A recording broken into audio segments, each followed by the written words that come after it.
Hi, Smart Community friends, and welcome back to the summer series here on the Smart Community Podcast. As a reminder, we are taking a little break from new content over the Australian summer holidays, and instead we are sharing replays from a few of your all-time favourite episodes. So we're reaching back into the archives, and this week's one will be my interview from 2018 with Carola Jonas, the CEO and co-founder of Everty, who builds software for electric vehicle charging. This interview was episode 65, back when we were called the Smart City podcast. So you'll hear more references to Smart City than Smart Community. In this episode, Carola tells us about her background in logistics and freight and how her passion for clean tech has led her into the Smart City space, as well as the convergence of trends that make it so important. We talk about some of the impacts of energy infrastructure and transport coming together in a digital sense. And Carola then talks about some of the leading initiatives happening in Australia at the time. She shares what Everty does and what they are doing or were doing in the smart city space and continue to do, as well as some of the learnings from around the world, including how to increase uptake of electric vehicles and getting the infrastructure ready. We have a little bit of a chat about demand on the energy grid and finish off talking about connected and automated vehicles integrating into our public infrastructure and examples we can learn from in the adoption of EVs, electric vehicles, and other mobility options around the world. So I have a little update here from Carola. She said that she's doing well. She's had an interesting year herself, as we all have, but there isn't too much that has changed other than the software getting better and better, and they've had a few new clients despite the challenging COVID year. So we are going to do an update with Carola in the new year, so 2021, and I'm really excited for that.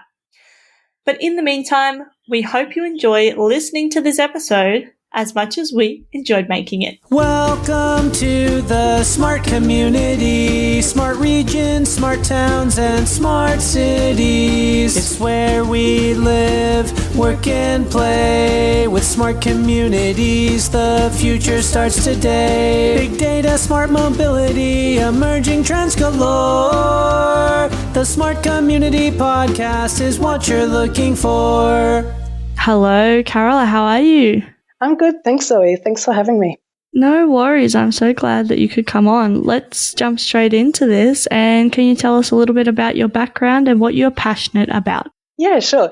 So my professional background is actually in logistics and freight, and I started working in how to optimize transportation and logistics for reducing CO2 emissions. And from there, I went into clean tech. And I now run my own company, which is called Everty, and we're building software to manage electric vehicle charging. And so I've always had a bit of a passion for doing something that benefits the planet, because if you look at the Great Barrier Reef or the fantastic Kimberley region, all this lovely nature that we have in Australia, I think it's really important that we preserve that for our future generations. And so keeping our cities clean and the rest of the planet is a big passion of mine. Yeah, awesome. So what sparked your interest in this smart city kind of space? So for me, cities are really the backbone that allows us as people to come together and to go about our daily lives, whether that's catching transport into the city center, to the offices that we work in. There's so many facets to cities, the way we interact when we have leisure time, when we go to the beach or we enjoy parks. So cities really are basically, as long as they're clean and smart, they become livable cities. So it means less air pollution, less noise, less congestion, and we as people can just function better in a city and have higher productivity. So what is a smart city to you? So to me, a smart city is a place where we as society can come together and really work together to achieve our goals. So when you look at the traditional smart city concept, I think there's a lot of talk about connectivity and that we have intelligent systems that help us be more efficient in how we move around or what we do. So if you look at office buildings, the new office buildings are they're very airy and light, and they mean to enhance productivity. But also in a smart city, it's about what we do in the city, how we can as society create value for each other, how we interact, going to restaurants, to cinemas, like the whole thing. A city is basically like a body that keeps all the cells together. And we as people in the city are all these little cells. Mm. Yeah, cool. I like that analogy. So why do you think that the smart city concept is so important? Well, I think what we're going to see, or what we're already seeing, is basically a convergence of a couple of trends. That is, for example, energy and infrastructure and transportations all coming together through the electrification of cars and other transport systems. But we're also seeing a lot of digitalization. So all these systems need to connect and need to interact with each other to be really smart and allow us to use them to their full potential. And I think what we're doing with cities is, if you look at the way that mobility is going to change in the future, like there's a lot that cities are already doing. And there's a lot where cities can become more integral parts of how we're bringing people and infrastructure together. Mm. So how do you think that Australia is embracing this smart city concept? I think there's some really good initiatives. I mean, Australia has a couple of cities that are leading in initiatives like the C40, a global initiative for cities. Canberra is one of the leading cities. And there you see where that policymakers, as well as infrastructure providers and the businesses in general come together, and they're shaping the city to be livable, to be quiet, and to be enjoyable. Mm. Yeah, cool. So tell us about some of the projects and things that you're currently working on. So with my company, Everty, as I said, like we're in the space of electric vehicles, and we provide software that helps managing the charging process, the refueling of your electric vehicle. So for us, we're working with cities and especially with councils to look at how they can enable that uptake of electric cars. We all know that the future is electric, and they'll be coming to our cities sooner or later. But we haven't yet sorted out the infrastructure that is needed, whether that is public charging if you want to fill up your car, or whether it's in your own home. Not all garages or underground car parks are currently enabled or wired up to allow for the charging of electric cars. So we're going away from this old, we need to go to a petrol station because electricity is just broadly available. But we still need to connect where the electricity is, who's going to provide it, and then how people use it for their cars, for example. And so another thing that we're working on is also, once we have a lot of electric cars, like let's say we hit 1 million of electric cars, all these cars obviously consume electricity, and that has an impact on the grid. So we're also looking in how that works with our electricity networks and the generation of electricity and the supply of electricity and how cars consume that. So there's a couple of things where cars obviously drain or like pull electricity from the grid. But in theory, there are also batteries that will be able to feed back into the grid. So there's, as I said before, this convergence of energy and infrastructure and transport is a very interesting one. I'm keen to hear how you think Australia is currently embracing, the EV space, particularly. Yeah, so in Australia, we are lagging behind other markets, especially when you look to European countries like Norway, Sweden, Netherlands, Germany, but also the US.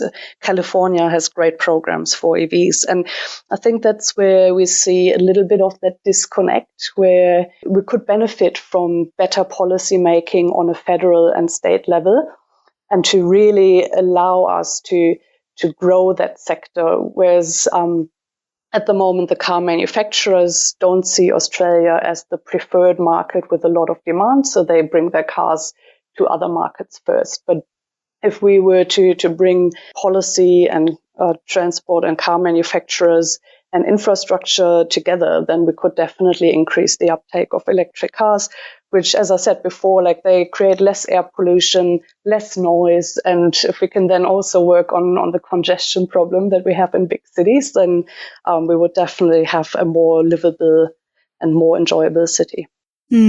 What are some of the key concepts or principles that we need to get right to increase the uptake or be ready for an increase in uptake of EVs? Yeah, so at the moment, EVs are still more expensive when you buy them. And the initial purchase price is just higher than a normal petrol car. They do have a lot lower maintenance and operational costs, though. So what a lot of countries have done is they have incentivized or subsidized that people buy electric cars because they see the long-term benefit of these cars. Another thing, and we always call that like the chicken and the egg problem, is that people who live, for example, in apartments and who can't charge their car at home, they would have to have access to public charging infrastructure. And that is also something where in other countries, governments, but also energy companies, as well as the automakers have pushed into providing that public infrastructure. And we're seeing some early steps here in Australia, but there's definitely more to be done. And how important is it that we kind of have a standardized approach when it comes to, charging infrastructure and, policy and regulation? Are we moving in the right direction? So we're definitely making baby steps, but we could be a lot quicker.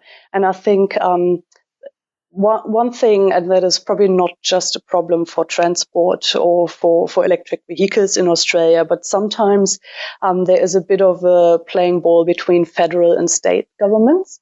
And so no one really wants to take the lead. But I think we could have more progressive policies and incentives for EVs. And the goal there would be to see incentives or see signals from the federal government to then trickle down to states. Cool. Well, that kind of leads into this next question, which is how can we better integrate across, the different disciplines that are going to be affected, governments and industries? Yeah, absolutely. I think there are a couple of examples where this is being done already. And I just mentioned Canberra before. So they, for example, they are legislating the building code. So that means that every newly built, whether it's an office building or a home, as soon as there is a parking space for a car, that new legislation says you have to, for example, get the wiring in, so that you can later on install an electric car charger. You don't have to put the charger in, but when you build the foundation of that building, you want to get the wiring right, so you avoid retrofitting later on, which is quite costly. So there's a lot of different things that we can actually do to just get our buildings and our infrastructure ready for the next decades. Because if you think about especially the built environment, we're building buildings that are meant to last at least 70 years. And in 70 years from now, most cars will be electric. So why not put the right infrastructure in rather than trying to wait and see if we can do it later? Because later is always more costly. And do you think that there's some things we'll need to do with the energy grid in order to meet the demand of electric vehicles? Yeah, as their uptake is going to increase slowly, we won't have a problem that we don't have enough supply to the grid. That's definitely not a big issue. But what we need to look at is, first of all, it would obviously be a lot better if we had more renewables in our energy mix, because that makes the cars even cleaner. But also when you look at where you have let's say streets with low voltage grids where there is not a lot of electricity supply, or the network, the as we say, the poles and wires are not geared up for a lot of demand, then you might have to augment the grid, and you have to build new infrastructure to service that demand there. So it's really a bit of both. It's not that the grid will collapse through EVs, but we obviously also need to look at certain areas, whether there needs to be improvements and upgrades into the grid, or whether, for example, smart charging can actually help. So with smart charging, I'm saying is just imagine the scenario. Everyone comes home at 6 o'clock at night and they plug their electric car in and they all start charging at the same time when we start cooking and we're using a lot of other electricity. So that smart charging could be staggered for later in the night, or you could reduce the power that the car draws when other appliances are on. So there's a couple of things where we can actually, with software and technology, probably solve these problems rather than upgrading the grid unnecessarily. And you mentioned before about how the vehicles could actually, enhance the grid, with the battery capacity. Could you explain that a little bit further? Yeah, absolutely. So as of next year, there will be a car, the new Nissan Leaf, which comes with vehicle-to-grid capability. So it means that basically from the battery of your car, you can feed electricity either back into your home or directly into the grid. And so this is exactly what I meant before. If there is a time of very high demand on the grid, the car could actually feed into the grid and therefore help the grid. And then at a later time during the night, when energy is cheaper or the demand on the grid is not that high, then the car starts charging again and fills up the battery. So it's the bidirectional flow of electricity between the grid and the car, or the home and the car. Cool. So what do you think the emerging trends are that people aren't talking about enough?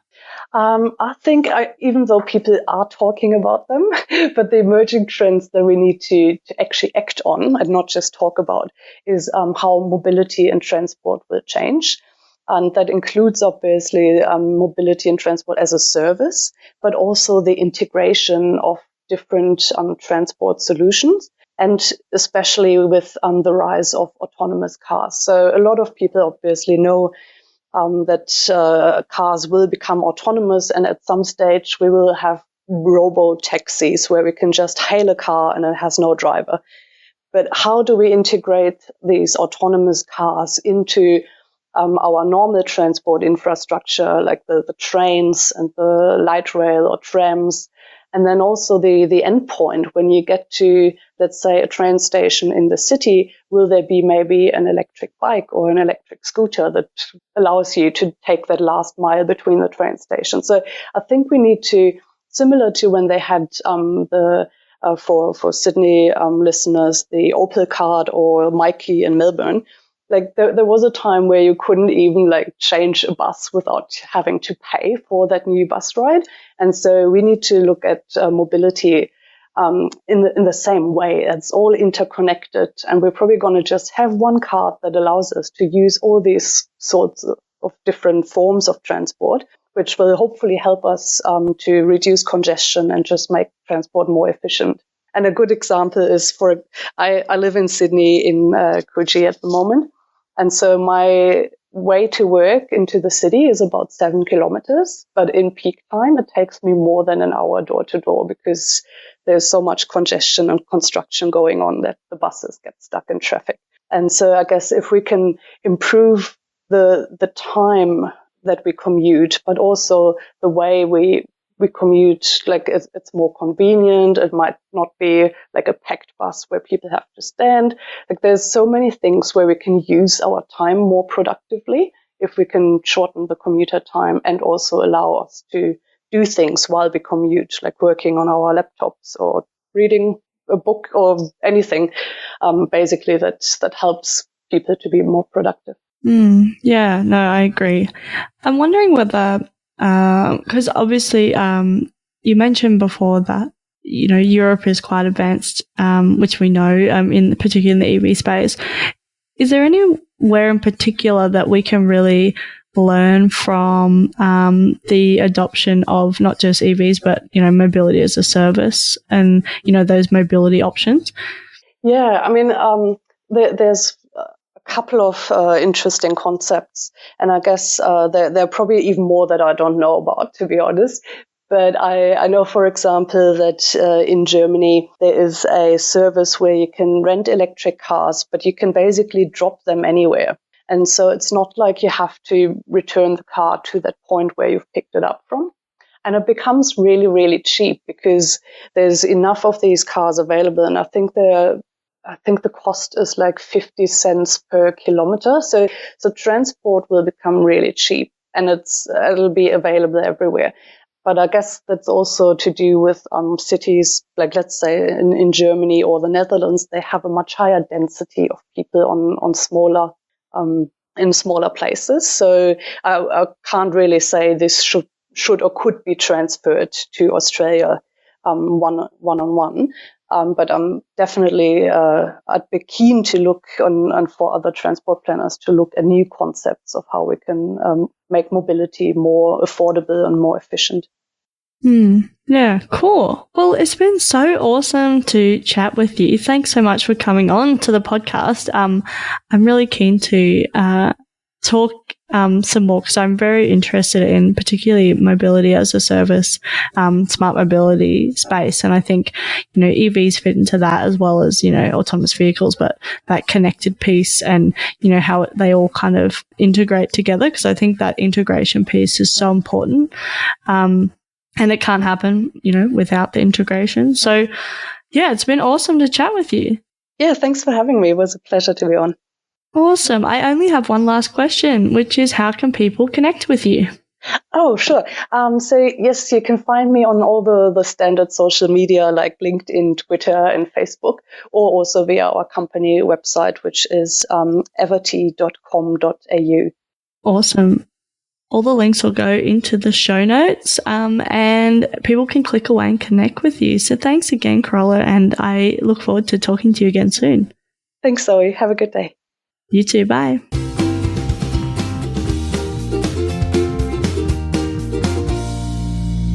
The Smart Community podcast is brought to you by My Smart Community. If you're trying to deal with disruption, not sure what technologies to buy, need to facilitate genuine collaboration, then we can help. Email hello@mysmart.community or head to www.mysmart.community/consulting. Thanks so much for listening to the Smart Community Podcast. Show notes for this episode and all other episodes are available on our website, mysmart.community/podcast. If you have any questions for us or any of our guests, you can email hello@mysmart.community. You can also find us on the socials. We are on LinkedIn and Twitter @SmartComHQ. That's com with 2 M's. If you are enjoying the podcast, please hit subscribe so you never miss an episode. And we would love for you to leave us a rating and review at wherever you listen.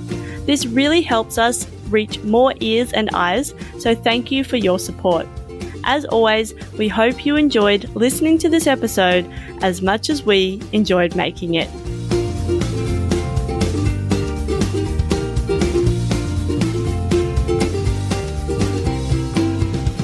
The Smart Community Podcast is what you're looking for.